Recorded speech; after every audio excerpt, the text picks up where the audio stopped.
राधे कृष्ण राधे कृष्ण। अब तक हमने जाना भगवान की प्राप्ति भक्ति से ही संभव है। भक्ति ही आनंद प्राप्ति का, भगवान की प्राप्ति का सर्वोत्तम साधन है।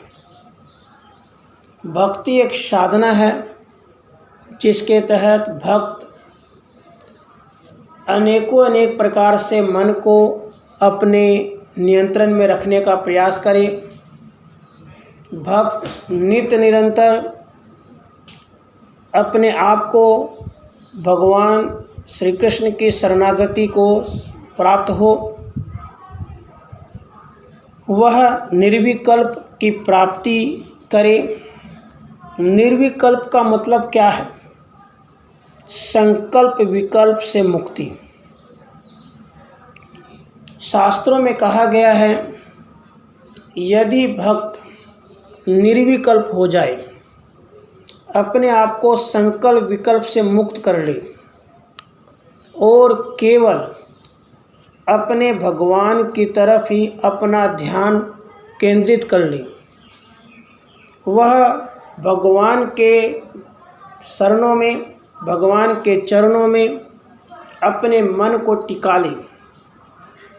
वह उठते बैठते, खाते पीते, सोते जागते, श्वास श्वास में केवल कृष्ण नाम का ही चिंतन करे, मनन करे। वह अपने आप को केवल कृष्ण के चरण कमल पर ही समर्पित करे।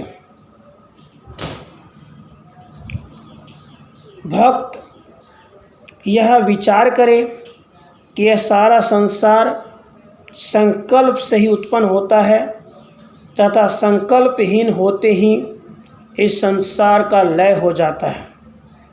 इसलिए भक्त को चाहिए वो संकल्पहीन, कल्पनाहीन, अहंकारहीन हो जाए, क्योंकि जब तक वो संकल्प विकल्प करता रहेगा, उसका विषयों में आकर्षण होता रहेगा। विषयों में आकर्षण होने से उसका मन भगवान से दूर हो जाएगा और फिर वह इस मोह माया के चक्कर में फंसकर अपने आप को अधोगति को प्राप्त होगा। इसलिए भक्त अपने मन को समझाए, अपने मन को भगवान में टिकाए और मन से कहे कि हे मन, तो भगवान की शरणागति हो जा, क्योंकि इस संसार में भगवान श्री कृष्ण के बिना, भगवान श्री कृष्ण के कृपा बिना तो अपने आप को संसार से अलग नहीं कर सकता। भगवान श्री कृष्ण की कृपा उन्हीं की शरणागति होने से मिलेगी। हे मन, तो प्रत्येक जीव में केवल और केवल कृष्ण की छवि को निहार। इससे तू कृष्णमय हो जाएगा तथा तुझे संसार का तनिक भी भान नहीं होगा। हे मन, तू इस संसार को मृग तृष्णा की भांति देख।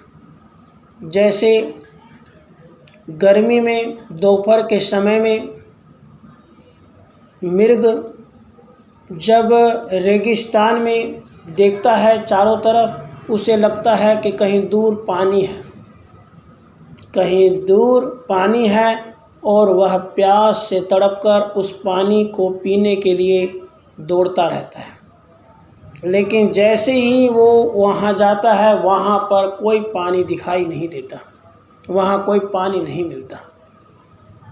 जैसे कस्तूरी मृग कस्तूरी की तलाश में कस्तूरी की गंध को सूंघते हुए उस कस्तूरी के तलाश में इधर से उधर भटकती रहती है, लेकिन उसे ये नहीं पता होता है कस्तूरी उसी के नाभि में है। वह अपने अंदर के कस्तूरी को नहीं पहचानकर इधर उधर भटकती रहती है। उसी प्रकार हे मन, भगवान तेरे हृदय के अंदर है, तेरे साथ है। तू आत्मा है और परमात्मा तेरे साथ है।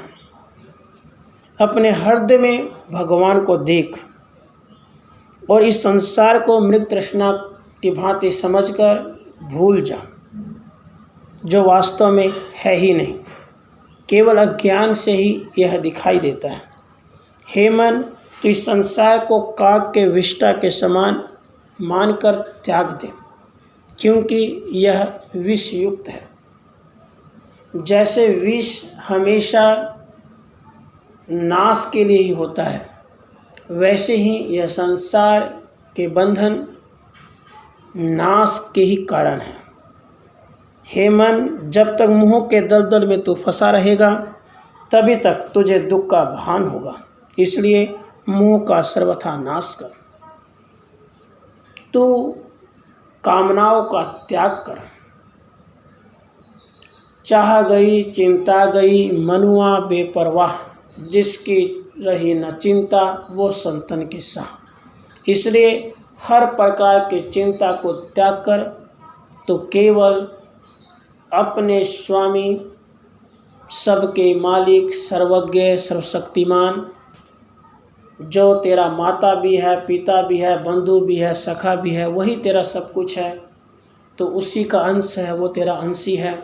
बस अपने भगवान के चरणों में अपने आप को टिका ले, तेरा परम कल्याण होगा। इस प्रकार से विचार करते हुए भक्त को चाहिए कि वो दिन निरंतर अपने भगवान के नाम जप, रूप ध्यान, लीला माधुर्य का चिंतन करता हुआ प्रारब्ध से जो मिले उसी में संतुष्ट रहे और अपने भगवान का नाम जप, रूप ध्यान करते रहे। तो प्यार से बोले राधे कृष्ण, राधे कृष्ण।